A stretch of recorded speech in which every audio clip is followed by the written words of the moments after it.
ಜನ ಇವರು. ಮೊನ್ನೆ ಬಿಜಾಪುರದಲ್ಲಿ ವೀರಾಣಿ ಕಿತ್ತೂರು ಚೆನ್ನಮ್ಮನ ಒಂದು ಮೂರ್ತಿ ಅನಾವರಣ ಏನಾಯಿತು. ಕಿತ್ತೂರು ರಾಣಿ ಚೆನ್ನಮ್ಮನ ಹೆಸರಿಟ್ಟು ನಮ್ಮ ಬಸ್ ನಿಲ್ದಾಣಕ್ಕೆ. ಚೆನ್ನಮ್ಮ ನಮ್ಮ ದೇಶಮುಖರ ಮನೆತನದ ಒಂದು ಮೊಮ್ಮಗಳನ್ನುವಂಥದ್ದು ಕೂಡ ಎಲ್ಲ ಸಮಸ್ತ ನಮ್ಮ ಬಿಜಾಪುರ ಜಿಲ್ಲೆಗೆ ಏನಂದ್ರೆ ಗೊತ್ತದ. ಅವರು ಕೂಡ ಏನಂದ್ರೆ ಆ ಮನೆತನದ ವ್ಯಕ್ತಿ ನಮ್ಮ ಬಸವಂತರಾಯ ದೇಶಮುಖರು ಈ ಕಾರ್ಯಕ್ರಮ ಕುರಿತು 4 ಮಾತುಗಳನ್ನು ಆಡ್ತಾರೆ.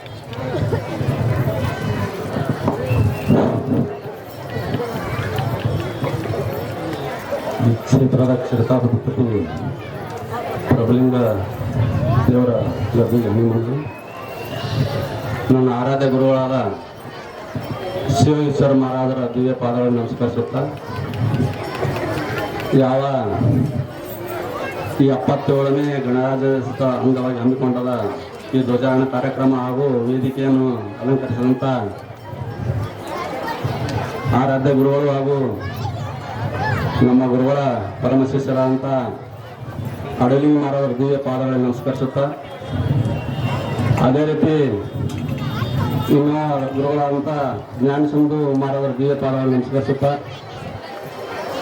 ವೇದಿಕೆ ಮೇಲೆ ಅವರೇ ಎಲ್ಲ ರಾಜಕೀಯ ಧುರೀಣರಾಗಿರ್ಬೋದು, ಗುರುಗಳಾಗಿರ್ಬೋದು, ಎಲ್ಲರಿಗೂ ನಮಸ್ಕರಿಸುತ್ತಾ, ಇಲ್ಲಿ ನಡೆದಂಥ ಎಲ್ಲ ತಾಯಂದರಿಗೆ ನಮಸ್ಕರಿಸುತ್ತಾ, ಮುದ್ದು ಮಕ್ಕಳೇ, ಸ್ನೇಹಿತರೆ, ಬಹಳಷ್ಟು ವಿಷಯಗಳನ್ನು ಚರ್ಚೆ ಮಾಡ್ಯಾರ. ಈಗಾಗಲೇ ಗಣರಾಜ್ಯೋತ್ಸವ ಭಾರತ ಸ್ವತಂತ್ರ ಆದ ಬಳಿಕ ರಾಜಕೀಯ ವ್ಯವಸ್ಥೆ ಬಹಳ ಅವಶ್ಯಕತೆ ಇಲ್ಲಿ. ಜನರಿಂದ ಜನರಿಗಾಗಿ, ಜನರಿಗೋಸ್ಕರ ಸರ್ಕಾರ ರಚನೆ ಮಾಡಬೇಕಾಗಿತ್ತು. ಆ ನಿಟ್ಟಿನಲ್ಲಿ ಬಹಳಷ್ಟು ಜನರನ್ನ ಕೇಳಿಕೊಂಡ್ರು, ವಿದ್ವಾಂಸರನ್ನ, ಈ ರಾಜಕೀಯ ವ್ಯವಸ್ಥೆಯನ್ನ ಅತ್ಯಂತ ಕಾಳಜಿಪೂರ್ವಕವಾಗಿ ನಿರ್ವಹಿಸಬೇಕಾಗಿತ್ತು. ಆ ನಿಟ್ಟಿನಲ್ಲಿ ಡಾಕ್ಟರ್ ಬಾಬಾ ಸಾಹೇಬ್ ಅಂಬೇಡ್ಕರ್ ಆಯ್ಕೆ ಆದ್ರ. ಆ ಟೈಮ್ದಲ್ಲಿ ಬಹಳ ಸಂತೋಷದ ವಿಷಯ ಏನಂದ್ರ, ಬಹಳ ಸುವ್ಯವಸ್ಥಿತವಾಗಿ ರಾಜಕೀಯ ರಚನೆ ಮಾಡಿದ್ರು ಅವರು ನಮ್ಮ ದೇಶದ್ದು. ಅದು ಹೆಂಗಿತ್ತಂದ್ರ ಪರಿಸ್ಥಿತಿ, ಯಾರೋ ಏನೋ ಬರೀಬೋದಿತ್ತು ಖರೆ, ಆದ್ರೆ ಯಾರಿಗೆ ತಾತ್ಲಾರದೆ ಬರೀಬೇಕಲ್ಲ, ಅದನ್ನ ಯಾರಿಗೆ ತೊಂದರೆ ಆಗಲಾರ್ದ ಬರೀಲಿಕ್ಕಂತ ಗುರುತಿಸಿದಾಗ ಅದು B.R. ಅಂಬೇಡ್ಕರ್ ಅವರು ಅದನ್ನು ಬಹಳ ಸುವ್ಯವಸ್ಥಿತವಾಗಿ ನಮ್ಮ ರಾಜಕೀಯ ನೀತಿಯನ್ನ ಈ ದೇಶಕ್ಕೆ ತೋರಿದವರು ಯಾರಾದ್ರೂ ಇದ್ರೆ ಬಾಬಾ ಸಾಹೇಬ್ ಅಂಬೇಡ್ಕರ್. ಆ ದಿನಾಚರಣೆನ ಇವತ್ತು ಆಸಕ್ತಿ ಇದ್ದೇವೆ ನಾವು. ಭಾರತ 1940 ಸ್ವತಂತ್ರ ಆದ ಬಳಿಕ 1950ರಲ್ಲಿ ಅದು ನಮ್ಮ ರಾಜಕೀಯ ವ್ಯವಸ್ಥೆ ರಾಜಕೀಯ ಒಳಗ ಅದನ್ನ ಸೇರ್ಪಡಿಸಬೇಕಾಯ್ತು. ಯಾಕಂದ್ರೆ 50ನೇ ಜನವರಿ 26, 1950ರಲ್ಲಿ ಅದನ್ನ ವ್ಯವಸ್ಥಿತವಾಗಿ ಅದನ್ನ ನಮಗ ದಾನ ಆಗಿ, ಅದನ್ನ ವ್ಯವಸ್ಥಿತವಾಗಿ ದಾನ ಅಂದ್ರೆ ತಪ್ಪಾಗಲಿಕ್ಕಿಲ್ಲ. ಯಾಕಂದ್ರೆ ಆ ಪರಿಸ್ಥಿತಿ ಹಂಗಿತ್ತವಾಗ. ಅವರಿಗೆ ಅದನ್ನ ಬರ್ಬೇಕಂದ್ರೆ ನೋಡ್ರಿ, ಅದು ಅಂಬೇಡ್ಕರ್ ಅವರಿಗೆ ಬತ್ತ ಲಾಸ್ಟಿಗೆ ಅದು. ಅದಕ್ಕಾಗಿ ಆ ದಿನಾಚರಣೆ ನಾವು ಆಚರಣೆ ಮಾಡಾರ. ಎಲ್ಲಗಿಂತ ಹೆಚ್ಚಾಗಿ ನಮ್ಮ ಗುರುಗಳು ಸಾಮಾನ್ಯ ಗುರುಗಳಲ್ಲ, ಶಿವೇಶ್ವರ ಮಹಾರಾಜರು. ದೇಶಭಕ್ತಿ, ದೇಶ ಪ್ರೇಮದಲ್ಲಿ ಬಹುತೇಕ ಯಾವ ಮಠ ಈ ಜಗತ್ತಿನಾಗ ಇವ್ರು ಸೀಮು ಮಾಡ್ಲಿಕ್ಕಿಲ್ಲ ಅನಿಸ್ತಲ್ಲ.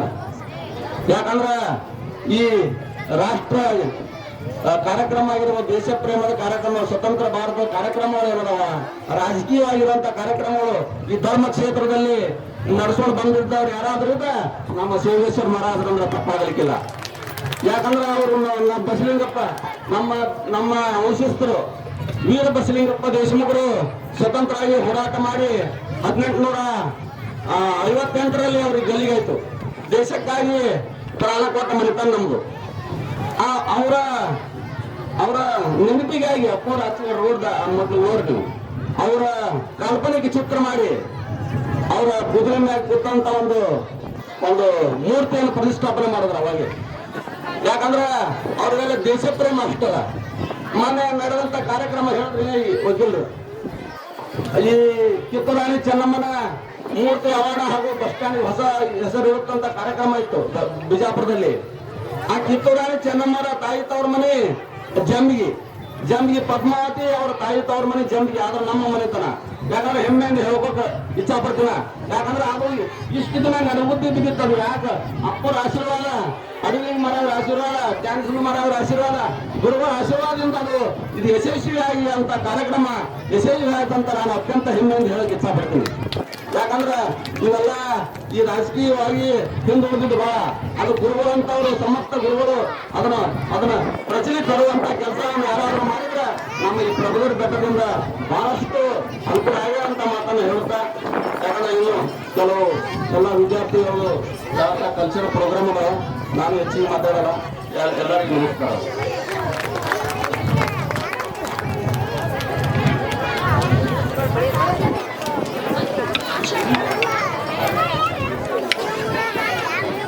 ಸನ್ಮಾನ್ಯ ಬಸವಂತರಾಯ ದೇಶಮುಖರಿಗೆ ಅನಂತ ಧನ್ಯವಾದಗಳು.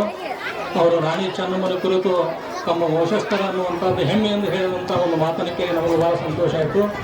ಈಗ ನಮ್ಮ ನಾವೀಸರು ಇವನ್ನ ವೇದಿಕೆಯನ್ನು ಕುರಿತು ಸ್ವಲ್ಪ ಸಮಯದ ಭಾವಬಾಳದ ಮಕ್ಕಳ ಕಾರ್ಯಕ್ರಮದ, ಅದಕ್ಕೆ ನಂತರ ಇನ್ನು ಜ್ಞಾನಸುಂದರ ಮಹಾರಾಜವರು ಮಾತಾಡೋರು, ಅಪ್ಪ ಅವರ ಆಶೀರ್ವಾದ, ಅದಕ್ಕೆ ಸಮಯವನ್ನು ಸ್ವಲ್ಪ ತಗೊಂಡು ತಮ್ಮ ಮಾತನ್ನು ಹೇಳ್ತಾರೆ.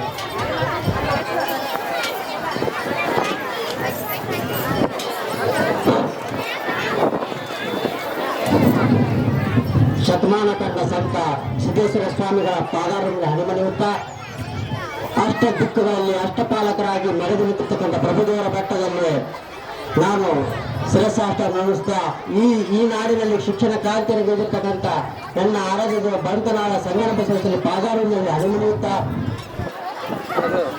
ಅಕ್ಕಿ ಒಳಗ ಅನ್ನವನ್ನು ಮೊದಲಾರು ಕಂಡವನು ಲೆಕ್ಕ ಹಿಡಿಸಲಿಕ್ಕೆ ತನ್ನ ಆದಿ ಬಂಧುಗಳ ಅಕ್ಕರದ ಬರಹಕ್ಕೆ ಮೊದಲಿನ ನಾರು ತಕ್ಕುವುದೇ ಜೊತೆ ನಿನಗೆ ಮಂಕುತಿಮ್ಮ ಎಂಬಂತೆ ಆ ಮಂಕುತಿಮ್ಮನ ವಾಣಿಯಂತೆ ಈ ಜಂಬಿಗಿ ಗ್ರಾಮದ ಪ್ರಭುದೇವರ ದೊಡ್ಡ ಸುಕ್ಷೇತ್ರ ಇದು ಹಂತಿಂತ ನಾಡಲ್ಲ, ಇದು ಪುಣ್ಯ ಪುರುಷರ ನಾಡು. ಇದು ಈ ನಾಡಿಗೆ ತನ್ನದೇ ಐತಿಹಾಸಿಕ ಹಾಗೂ ಭೌಗೋಳಿಕ ಹಾಗೂ ಪೌರಾಣಿಕ ಹಿನ್ನೆಲೆ ಉಂಟು. ಇಲ್ಲಿ ಈ ಪ್ರದೇಶದಲ್ಲಿ ಇಷ್ಟು ಜನ ಕೂಡ ಸುಮ್ಮನೆ ಅಂತಿಂತವಲ್ಲ, ಇದು ಬ್ರಹ್ಮರಾಕ್ಷಸರ ಆಳಿರ್ತಕ್ಕಂಥ ಪ್ರದೇಶ. ಈ ಪ್ರದೇಶವನ್ನು ಆಯ್ಕೆ ಮಾಡಿಕೊಂಡು ಪ್ರಭುದೇವರ ಮತ್ತು ಶಿವೋಗಿಗಳು ಇಲ್ಲಿ ಬಂದಿದೆ, ಪುಣ್ಯಕ್ಷೇತ್ರ ಮಾಡಿದ್ದು ನಮ್ಮೆಲ್ಲ ಸುದೈವ ಅಂತಕ್ಕಂಥದ್ದು. ಇಂತಹ ಸಂದರ್ಭದಲ್ಲಿ ಯಾತ್ರಿ ಮಾತುಗಳು ಹೇಳ್ಬೇಕಾಗ್ತದೆ. ಜಂಬಿ ಅಂತಕ್ಕಂಥದ್ದು ಕೇವಲ